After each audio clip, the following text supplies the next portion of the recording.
నేను చిన్నప్పుడు చాలా ఫాస్ట్గా పరిగెత్తగలిగాను.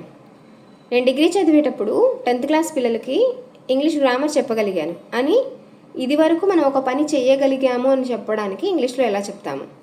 కుడ్ అనే హెల్పింగ్ వెర్బ్ యూస్ చేసుకొని చెప్తాము.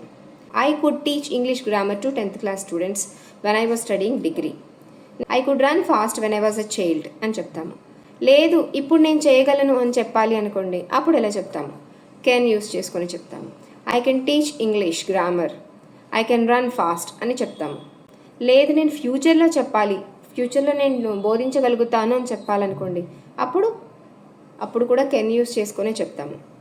I can teach English in the future, భవిష్యత్తులో నేను ఇంగ్లీష్ చెప్పగలుగుతాను.